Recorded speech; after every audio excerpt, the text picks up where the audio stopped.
I want to start a discussion here talking about the alpha-ketoglutarate family, also called the glutamate family because all of the amino acids that are made in this family include glutamate and alpha-ketoglutarate as precursors. Now this is a very good place to start our discussion because the alpha-ketoglutarate family starts with a process that's very central to many amino acid metabolic processes. And this pathway is known as transamination. So transamination occurs when an alpha-keto acid is converted into an amino acid. And that requires a donor of amine group, which is in this case described as amino acid X. And that amino acid X, after donating its amine group, becomes an alpha-keto acid. So we sort of see these swapping. Well, that's a lot of words. Let's take a look at what actually happens in the process. So we see here alpha-ketoglutarate, our precursor of all the amino acids in this family that I described. We see to its right the amino acid aspartate. Aspartate is the donor of the amine group that will help to make glutamate. We see in this process that starting at the top on the left, alpha-ketoglutarate becomes glutamate on the bottom left. And in the process, aspartate, or aspartic acid, becomes oxaloacetate on the lower right. So this is now showing us structurally what's happening with the words that I showed in the previous slide. The alpha-keto acid number 1 is alpha-ketoglutarate. The amino acid number 2 is glutamate. The amino acid number 1, our starting amino acid, or amino acid X, is aspartate. And our final alpha-keto acid X is oxaloacetate. We can actually see very simply what's happening right here. We see the oxygen on alpha-ketoglutarate, and we see the amine on aspartate. They're basically swapping. And here's the swap that they do. The oxygen goes from alpha-ketoglutarate to oxaloacetate and goes from aspartate to make glutamate.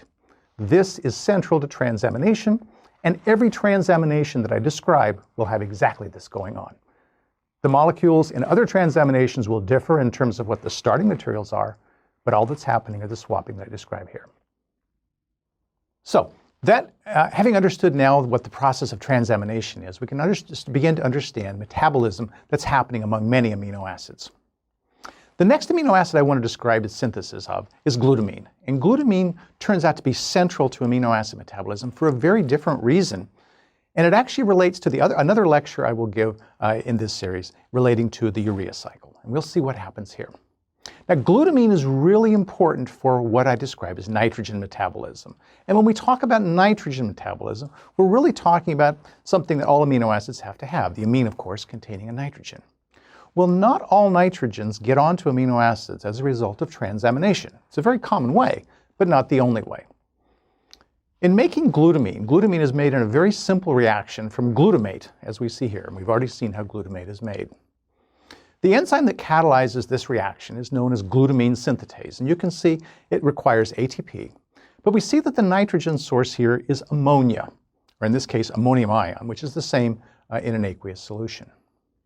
This ammonium ion is produced as a byproduct of breakdown of other amino acids. And that's pretty straightforward, except when we consider that ammonium ion, or ammonia, is toxic. So people talk about detoxing and all that sort of thing when they talk about their bodies and their health and so forth. And they, in a lot of cases, don't understand what that actually means. But when we talk about detoxifying something, this is a reaction that actually detoxifies ammonia because it's grabbing free ammonia, which is toxic, and putting it onto amino acid to make glutamine. Now this enzyme that catalyzes this reaction is a very complicated enzyme. We're not going to go into all the details of it.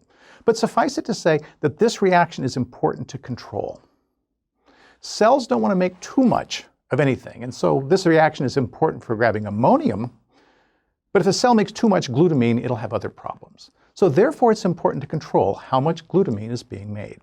This enzyme is regulated by a wide variety of things, and some of them are shown on the screen here. These are things that inhibit this enzyme. The molecules that I have drawn the boxes around are all molecules that are made from glutamine.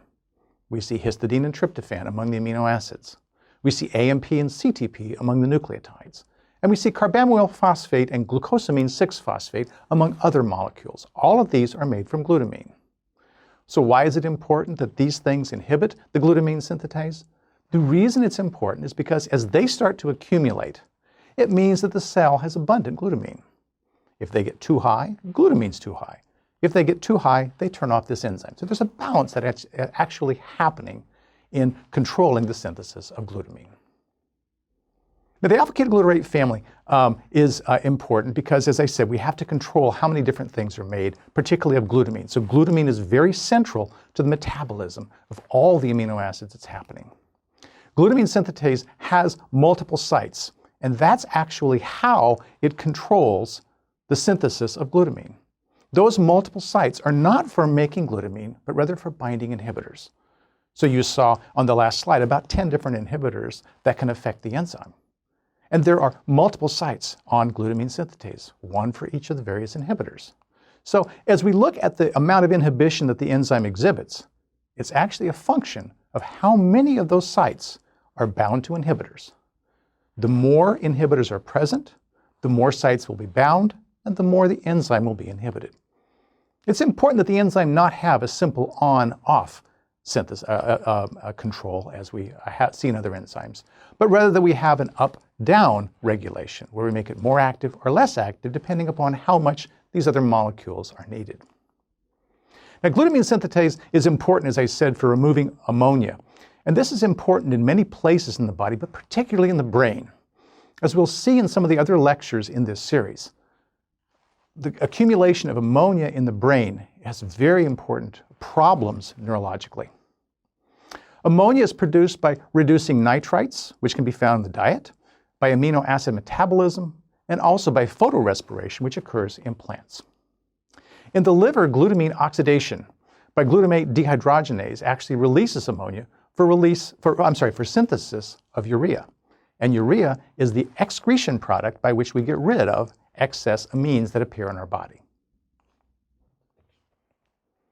In addition to the allosteric regulation of glutamine synthetase that I've just described, glutamine synthetase can also be regulated by covalent modification. And we can see that occurring on this slide right here. Looking at the enzyme in the unadenylated form, which is the form before the modification occurs, we see that it is the most active or the more active form of the enzyme. The addition of an adenyl group comes from ATP in the reaction that you can see here, catalyzed by adenylyl transferase. This reaction is facilitated by an additional protein known as P sub A. The adenylated form of glutamine synthetase, that is the covalently modified form, is less active. So we see this addition of this adenylyl group actually helps to control the enzyme in a different way besides allosterically. The adenylyl transferase can, in fact, remove the adenyl group, as I've described here, using a different protein called P sub D. And this reaction is a phosphorylasis, which actually uses a phosphate to remove the adenyl group from adenylyl glutamine synthetase.